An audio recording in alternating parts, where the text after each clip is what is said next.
This Sunday, the 26th of January, is International Customs Day, a landmark milestone in the diary every year, organised by the World Customs Organization and celebrated by customs professionals globally. But what is this day, and what indeed is the World Customs Organization? I'm delighted to discuss this and more with Anna Doherty, the lead of the upcoming customs practice at the Chartered Institute of Export and International Trade, and Frank Dunsmore, a digital trade consultant also at the Chartered Institute. Anna, though, if I may begin with yourself, let's take a step back. What is the World Customs Organization, or WCO, and what is its role? So WCO was established in 1953, and it's a place where customs administrations come together to develop rules around international trade. They look to facilitate free trade, they look to make sure that everybody follows kind of the same strategies, and to make sure that we have harmonized rules across the world to make the trade easier. Terrific answer, very succinct as well. On to the International Customs Day. So this year it has the theme of customs delivering on its commitment to delivering efficiency, security and prosperity. You've just recently written an article for our daily update bulletin. I think you were interviewed by one of our team. Explaining what this theme might mean, could you say a little bit more about that piece? Sure. The theme of an International Customs Day usually relates to aspects of customs policy or customs role in international trade. Previous themes highlighted areas such as digital trade, resilience, especially post-COVID, and how customs, both administrations and professionals, can apply that in their daily lives. And when we look at the theme this year, we see efficiency, we see security, and we see prosperity. And when I think about these kind of three themes, it feels like through efficient and secure trade, that can lead through prosperity. And if you think about how efficiency at the border means that when everybody follows the rules as they are set out, when the systems work correctly, when you know where your goods are coming from, when you're able to understand the flow of that process, everybody knows their role. This is what we call the happy flow, the efficient flow. That's what everybody that is trading goods cross-border, that's what we want. And when we have efficient trade, that trade then means that customs officials at the border, they can then focus on the elements of the security. They can look at things, well, if things are going wrong, is there any security element there? So from security point of view, you want to make sure you know, similarly from efficiency, where your goods are coming from, what's the risk to that product, what's the risk of that product coming from a country where you don't necessarily want to trade with, or potentially is there a risk of illicit smuggling. So when you eliminate all of that, that then leads through a prosperity in trade, because goods that are traded internationally, they're coming through safely, they're coming through with the right processes, and therefore that leads to increase in prosperity in both the exporting and the importing markets. And both customs administrations and the customs professionals, such as myself, are there to kind of implement those three key themes. Terrific. So a happy flow of goods very much means a happy customs industry. Absolutely. Terrific. So that's why we celebrate the industry. Frank, if I can bring you in, obviously efficiency is a really important part of the theme this year. As someone who's very much clued into the industry, what are the kind of ongoing trends and developments around efficiency in customs? Yeah, thanks, Will. Picking up on the efficiency side, where are the inefficiencies? First of all, international trade is a big, complex world. Lots and lots of complex processes, and depending on what you're moving, where you're moving, it can be a very complex process. So trying to boil it down to the key points, as Anna mentioned, what we're looking for is smooth movement through the border or the port. And that means everything has to be in order. All the customs processes need to be completed. It needs to be properly completed and compliant with all the requirements. And that's where some of the challenges come in. So in order to do that, information needs to be exchanged between many organizations in the right time and in the right way. That information then needs to be read, understood, and put into the customs systems, the government systems, to create the declarations. And that information needs to be compliant with what can be complex legislation, complex procedures and requirements to fill those documents out. And it's there where some of the challenges and the inefficiencies can come in. So Typically, we're sharing that information via emails, PDFs attached to those. Customs brokers have to download the PDFs, read them, take the information from a number of PDFs and key them into government systems, maybe 2 or 3 government systems, in order to get the information that they need back and the declarations. They need to then pass them to the supply chain so that they can then move the goods. And also, they've also got that challenge of ensuring they're compliant. And some of the legislation around certain commodities can be quite complex. So they need to make sure they're on top of the latest legislation and what's needed for those goods in order to move them through the border. So really sharing information, being able to extract that information efficiently, being able to stay on top of the legislation and the compliance factors are what's important with efficiency. And you asked about what are the trends that are doing that, addressing some of those inefficiencies. Lots of emerging solutions and technologies, good to say. Probably categorize them into 4 areas. So first of all, we're seeing things like OCR, optical character recognition. So I'll scan my invoices in and get the data out. Don't have to open a PDF, don't have to read stuff manually and key it in.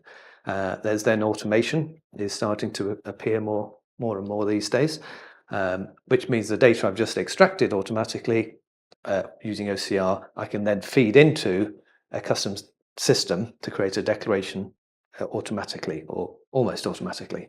What else have we got? We've got AI. It's affecting all of our lives, and it's in trade. It's already landing in trade as well, and it's taken many forms. For example, reading the documents, reading an invoice, they're all different. There's no standard there, so AI is used to make sure we understand the information and put it in the right fields. AI is also helping with compliance. So does this look like a compliant set of documents? Does this look like a compliant declaration? So it's helping with the understanding of knowledge, helping with things like classification. So if I'm going to move some electronic goods like headphones or something like that, what's the commodity code I should use and what are the requirements to move that? And AI is starting to play a really good role in helping streamline that process as well.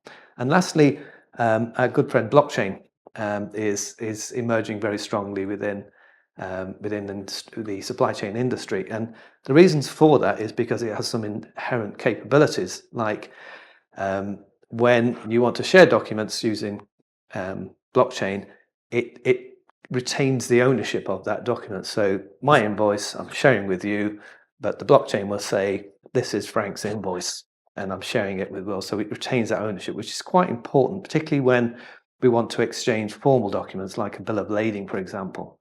So blockchain is starting to emerge to keep track of where documents come from, the integrity of that documentation, and also the exchange of ownership. So where we have financial transactions and things like bill of lading, it's automating that process and saving an enormous amount of time as well.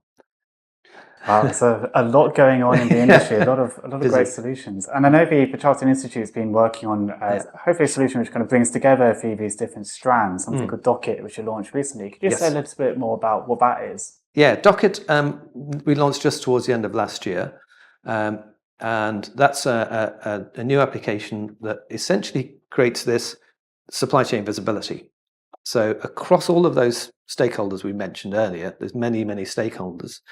We've got a place where we can store the information, and various actors within that supply chain can now start to deposit their information instead of using emails, etc., and have access to a full data set if they're required. So supply chain visibility. It also allows us to look at the actual consignment journey. Where is the consignment in the journey? When is it arriving? Is there a problem in the journey itself that needs to be quickly addressed, etc.? So you've got better visibility of the actual delivery of those goods as well. So that's quite exciting. But the other lever that Docket has is it's already pre-configured into those technologies I just mentioned. So OCR is there. You can scan those documents that you put onto Docket and create data. You can then use an automation service to inject that information into a declaration system. We've got AI in there that looks at compliance, and of course it feeds into a blockchain platform that enables us to share it with government agencies and port officials as well in a very managed way. So it's put the whole suite together in an integrated form. Terrific. I mean, it's a really exciting solution, and I believe people can book kind of demos through the website. I will post a link in the comments. And Anna, just to bring it back, so we've talked a bit about some of the inefficiencies in customs and some of the solutions about trying to make things more efficient more generally. But nonetheless, businesses do have challenges when it comes to international customs. In the UK context, obviously, we've had Brexit recently. So what are in terms of the businesses that you're talking to every day, what are the main concerns in the industry about day-to-day customs operations? Well, for a customs professional, we haven't had a business as usual day for many, many years now. As you say, ever since Brexit, things have changed tremendously, and we're yet at a point where all of the changes that are due to Brexit have been fully implemented. When you consider cross-border movement of goods, from a point of view of a trader, your goods are kind of crossing a single point. However, there's many agencies working at the border.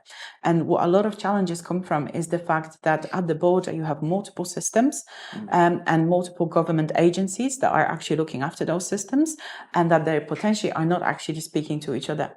So you have systems that look after your customs declaration, then you have a system for your safety and security declarations, then you have a separate system for goods subject to sanitary and phytosanitary measures, and then you have a lot of that compliance elements linked to the customs declaration.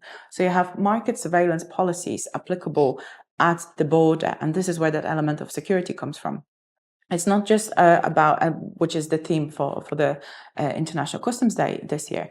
It's not just about the security of the movement itself as it crosses the border. It's about the security of the product in the marketplace. So we have regulations relating to for goods containing mercury, ozone-depleting substances. All of that applies at the border, but it subjects the product once it kind of reaches the market, because it's to protect both the domestic marketplace, but also us as consumers.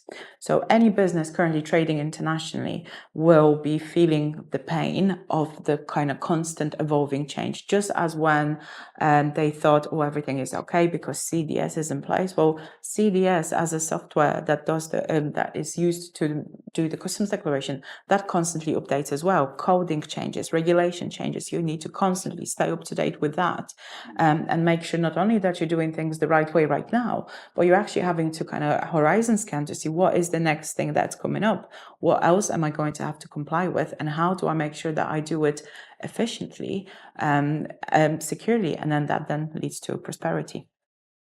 And how can businesses get support with all of these different issues, with staying up to date in the loop with these different developments going on in the customs industry? Well, they're lucky that the Chartered Institute is trying to stay up to date with it as much as possible. And not only are we listening, we're trying to influence that agenda as well. Hearing from our members is the best thing for us to do, because we do work with the government at various levels, where we feed into consultations, but also we highlight the issues that are happening at the border that traders are facing with. We also provide training and education, qualifications, because customs is a profession. This is a job that clearly, with Brexit and all the things that are changing in international trade, this is a job for life. This is never going to be kind of business as usual. And yes, AI is coming, but a true customs professional adds a tremendous depth to a business, because they're able to interpret regulation and interpret the various scenarios that the AI will never, well, I said never, never say never, but is not yet able to fully contextualize. So training, education, and of course, if businesses find that they need help, we as the Chartered Institute are there to kind of come on board and help them alongside of it through our advisory services, like health checks, compliance checks, making sure that they're doing things right, they're doing things compliantly, and perhaps suggesting ways that they could be doing better, and increase that prosperity for them as well. Terrific. Well, there's a lot going on in the world of international customs. It's a really important industry. It helps the happy flow of goods, which therefore leads to security and leads to prosperity. There's a lot of innovation going on, whether it's AI, OCR, blockchain, and the fourth one was Automation. Workflow automation. Automation as well. So lots going on, lots of solutions, lots of support as well. Do go to the Chartered Institute's website, export.org.uk, to find out more, and also subscribe to our daily update newsletter to get continual updates on this fantastic, fascinating industry. But for now, that's all from us.